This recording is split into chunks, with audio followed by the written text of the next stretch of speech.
Dear students, welcome to the class. In this session, we shall be discussing how to attack in chess, what are the various types of attacks, and how do we defend when our opponents attack us. Now, previously we have learned the basic piece movement or basic rules of chess. After that, we have learned how to note down the moves of chess, how to record the moves. Thereafter, we have learned how to checkmate a lone king with our queen. Now, we shall be learning how to attack and create a better situation in chess.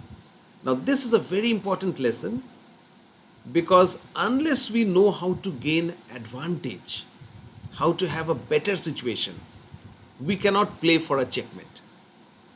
Right?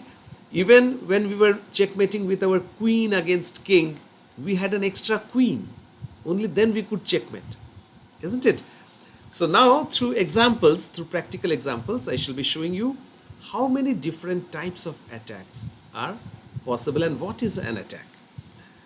Well, the first thing to note is, well, let me create a situation. White plays e4 and black goes knight f6. Now, this is the first variety of attack. That means where a knight threatens to capture a pawn.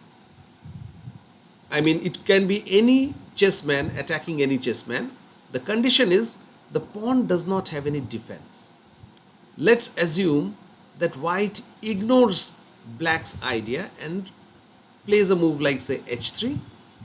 Then black will simply capture this pawn and he will be having an extra pawn. So this is the first condition of an attack. When one of the chessmen is undefended and the opponent threatens to capture it. Okay, now let's assume white had played knight to c3 instead of h3. Here if black captures this pawn, white will recapture with his knight. And what happens? Well, here white gains because white has captured a knight, black has captured a pawn. A knight is more valuable than a pawn, right? So here knight c3, black is unable to capture the pawn, and now the pawn is not under attack. Here the pawn was under attack, but after knight c3, the pawn is not under attack. So to attack, the first condition is the attacked chessman should not have any support or defense. Now let's create another situation. Suppose white advances the pawn. Now white says, I will capture the knight. Black says, my knight is defended. So in this particular situation, black says, if he ignores white's idea and if he advances his pawn, white will simply capture the knight, and when black captures the pawn, white will say, I have gained because I have captured a knight which is 3 times as powerful as pawn. Do you recall the values of chessmen? A pawn is 1, a knight is 3. So if we capture this, we will be the gainer. So even in this case, we say the knight is under attack, or white is attacking the black knight. Why? Because we are threatening to capture a more valuable chessman. Even if it is defended, in that case also, this knight is attacked. So the second condition of attack or second type of attack is when we threaten to capture a more valuable chessman. Okay, so the first condition was when we threaten to capture something which is undefended. Okay, now let's go to the next example. Let's assume once again that we have defended this pawn by, say, advancing. Okay, he can't capture because I will recapture. And now black goes d5.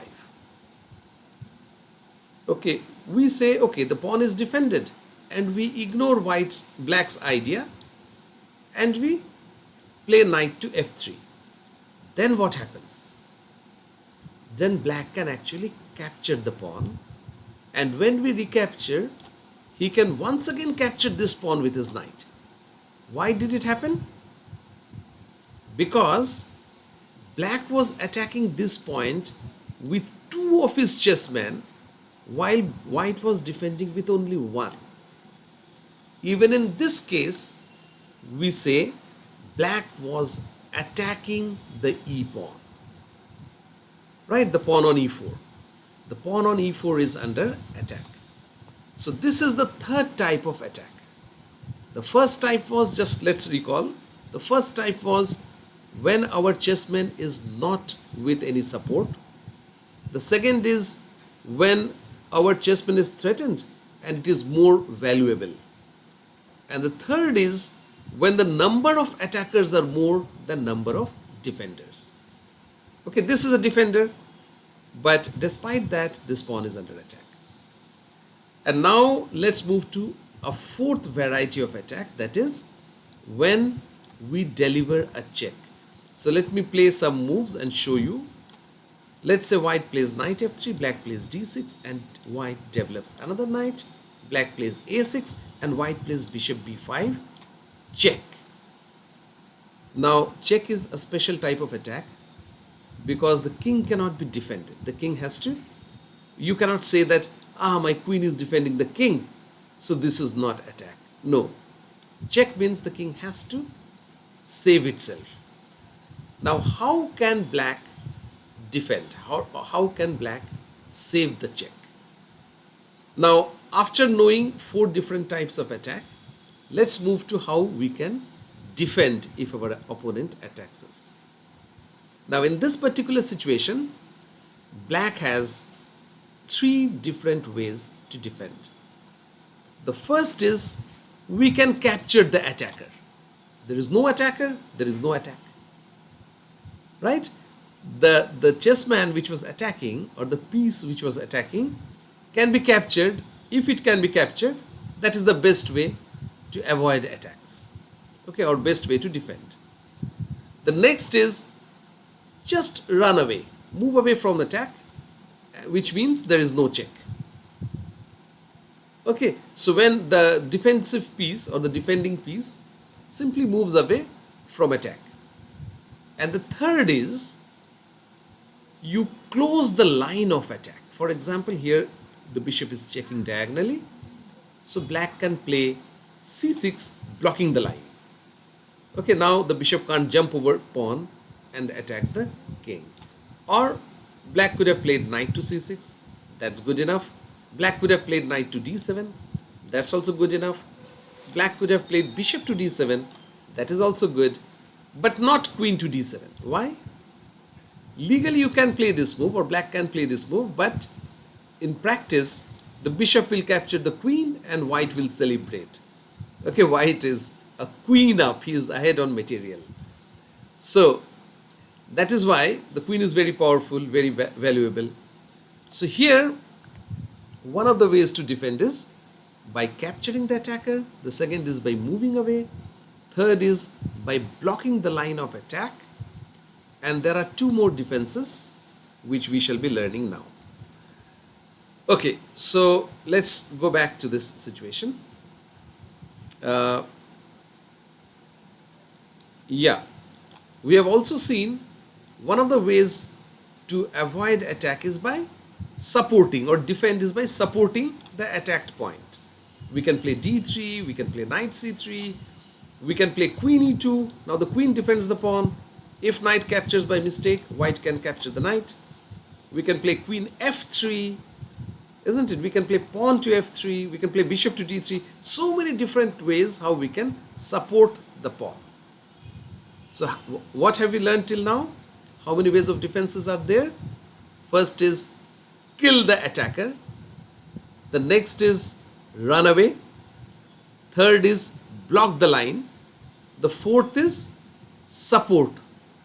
Okay, support the attacked piece. Now here we have seen so many different ways of support. The other ways is run away. Okay, the pawn could have simply advanced. Well, we cannot capture the knight. We cannot block the knight because knight can always jump. So those options are not available, but these two. And now finally there is another way of defense which I shall be showing. It's a very nice way of defending, but the option is not available always. That is, let's assume white plays knight f3, black goes, well, d6. Okay, let me take back the move. So let's assume white plays queen f3 and black plays d6, and white advances his pawn and black develops his knight. Now in this specific situation, white decides to capture this pawn and attack this knight. What can black do? Black can of course recapture, removing the attacker. The pawn was an attacker, so black can capture this. That's the easiest way. But or he can run away with his knight, escape his knight. But there is a third way. There's another way of defense, that is, the bishop can attack the queen. This is called counter attack. Okay, instead of defending, we counter attack our opponent. Now if white captures the knight, black will capture the whole queen and black will be having advantage because the queen is more valuable than a knight. So this is another way to defend. So how many different ways of defenses are there? First of all, you can kill the attacker. Secondly, you can move away. Thirdly, you can block. Fourth, you can support. And fifth, you can counter attack. Okay, now that's all we can learn from this particular session. But before ending the class, I would like to show you one small position for your exercise. Okay, so that you can revise whatever we have learned. Now here in this situation, can you say how many of opponent's pieces or chessmen are attacked by white? Think, find out all the chessmen which are attacked, and let's match your solution. See, is the knight attacking this pawn? No, because rook can recapture. Is the knight attacking this pawn? Yes, because black has only one defense, white has two attackers. From this situation, white has two attackers and black has only one defender. Okay, so we can actually capture this pawn. Can white capture this pawn? Yes, the pawn is without defense. Can white capture this rook? Yes, the rook is without defense. And can white capture this pawn? Yes, and this is the best move because this is not only a capture, but it's also a check, and black is checkmated because there is no other way to escape the check. The knight is defended with the bishop. The bishop is defended with the knight. So that ends our class on attack and defense. The basic idea of what is an attack, what is a defense, how to attack, how to defend. The next time when you play chess with your partner, make sure that you keep on attacking your opponent's pieces. Whichever piece is undefended, even if it is defended, you can pile up pressure, you can bring more attackers. Okay, and in that way you can gain advantage, and later in the game you will be able to checkmate your opponent. That's all for today. Goodbye.